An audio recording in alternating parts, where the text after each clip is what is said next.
morning. I'm Chongrak WACHRINRAT, President of Kasetsart University, Thailand. I used to be the Dean of the Faculty of Forestry, and Faculty of Forestry also work very closely to the Southwest Forestry University of China. So it is my great pleasure to be invited as a keynote speaker of the Lancang-Mekong Regional University President Forum on Ecological Civilization. Lancang-Mekong divided into two parts. So the upper and the lower. The upper actually located in China, and within the part we can divide into within the 7 geographics. It located in many countries like China, Myanmar, Laos, Thailand, Vietnam, and Cambodia. Within the 7 geographics, we can divide into the upper Mekong one and northern highland, Korat Plateau, eastern highlands in Vietnam, and lowland actually in Cambodia, and southern upland, and the last is delta in Vietnam. When we talk about the discharge, I mean the water supply, totally of this Mekong River Basin is around 800,000 square kilometer. This is the area, and the length of the mainstream is 4,000 kilometers. And when we talk about the discharge, the region of the upper Mekong, it gives the water is around 16%, and also Korat Plateau and Cambodia is around 18%. Laos seems to be the higher, approximately 35%. So actually in Mekong River Basin, the water it comes from Laos, and following by Thailand, Cambodia, and China actually just only 16%, and Myanmar is give just only 2% of the water. This is the background. Then, when we talk about the forest area in this basin, the forest area was decreased from 73% to 64% in 2015. Let's say around 76% was decreased.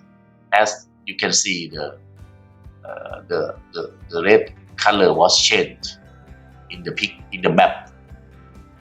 Yes.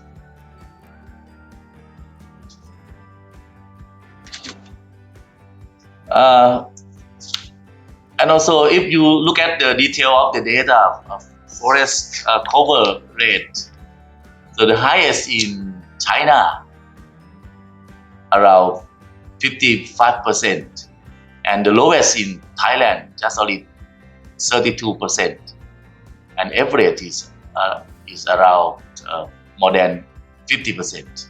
Just only Thailand is less than 32%. Yes, this is the data. So I don't want to talk much about the detail.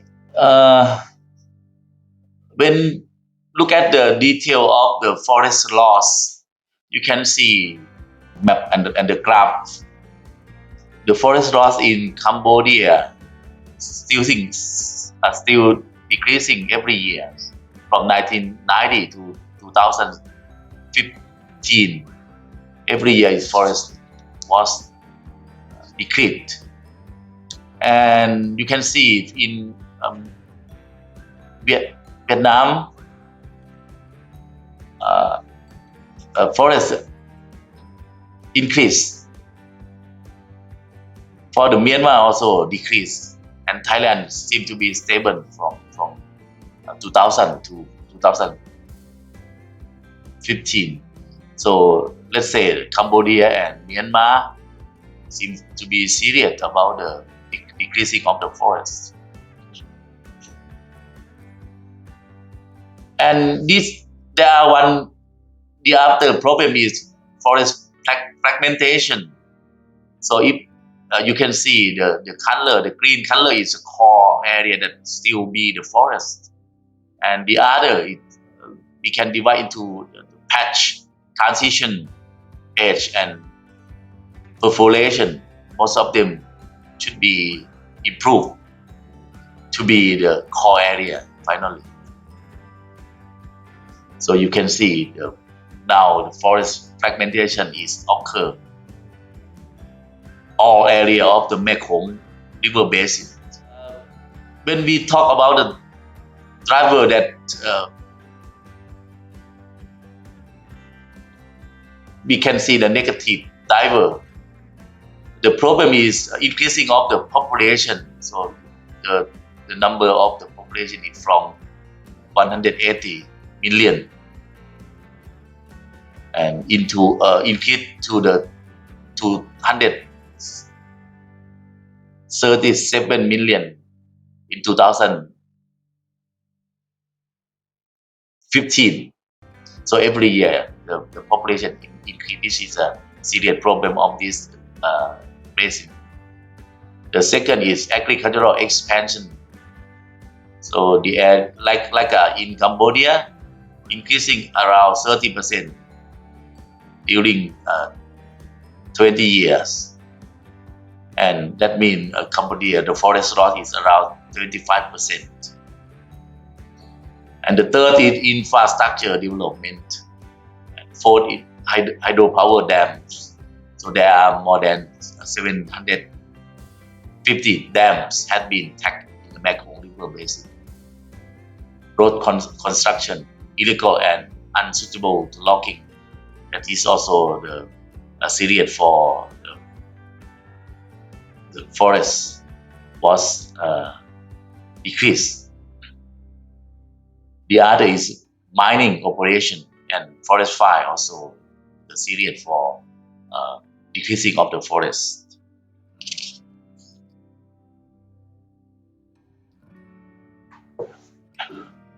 In contrast, there are the direct positive drivers. There has been sign of the positive trend in the last decade, including increased effort toward sustainable forest management, forest conservation, and afforestation and reforestation program. So you can see many countries like Vietnam, there are good sign and good success for reforestation and afforestation program. Anyhow, many countries like Thailand and Laos, there are no data. Even Myanmar also increasing reforestation in Cambodia, so the good side.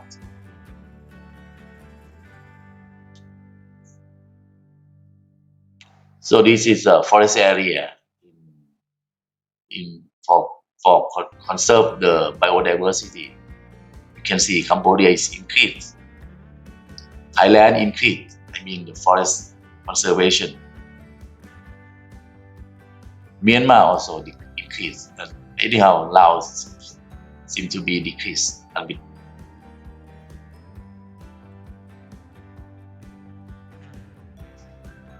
And also this area, the policy is quite same. Try to put the people involved in the forest. So there are many success in Vietnam, Thailand, Myanmar, and Cambodia. This is a good side. So there are many programs that we put for protect the forest, like demanding of the green forest product and payment for environment ecosystem service, or we call the PES or RED Plus.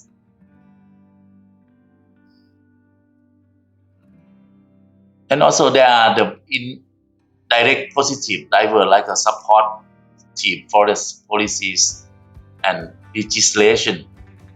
Awareness of sustainable forest management, that is very good sign and good practice that our countries should have sustainable forest management.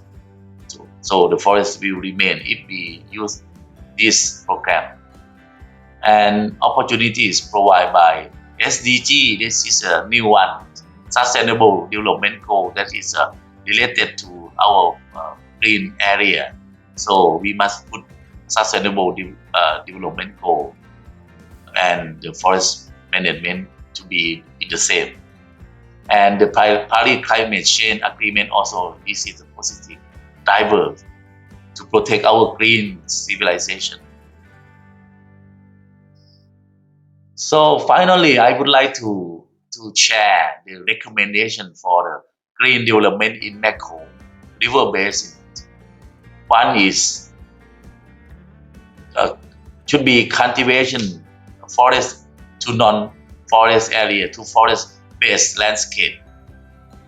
This is so we can change from non-forest to forest-based landscape.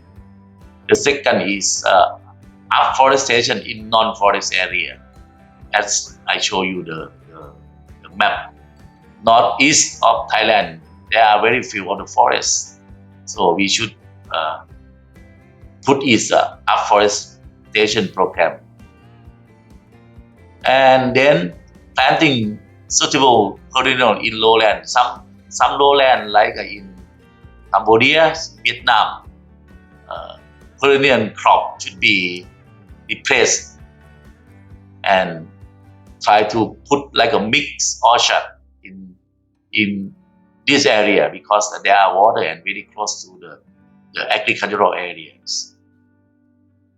Then protect the virgin forest by establishing new forest reserve. Contribute green corridor in order to maintain and increase biodiversity, especially the program for colonization, migration, and interbreeding for wildlife and for plants.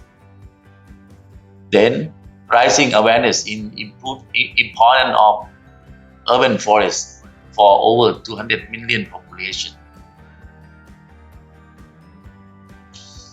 So ecological and geographic diversity will be learning resource of the relationship between human, forest, and water in the next generation. Then similarities in regional population create cultures which rely on resource in various dimensions such as medicine or local traditions. Appointing a joint committee for Lancang-Mekong Basin to support and promote ecological civilization development. And the last is building collaboration in academics and research among higher educational institutions shall lead to the policy recommendation for government sector. Actually, we, Kasetsart University and Southwest Forest University has very close collaboration in terms of exchange the student and exchange the professor together. At last, it is my great honor to be part of this forum. I would like to thank the committee and supporters for organizing the Lancang-Mekong Regional University Presidents Forum on Ecological Civilization.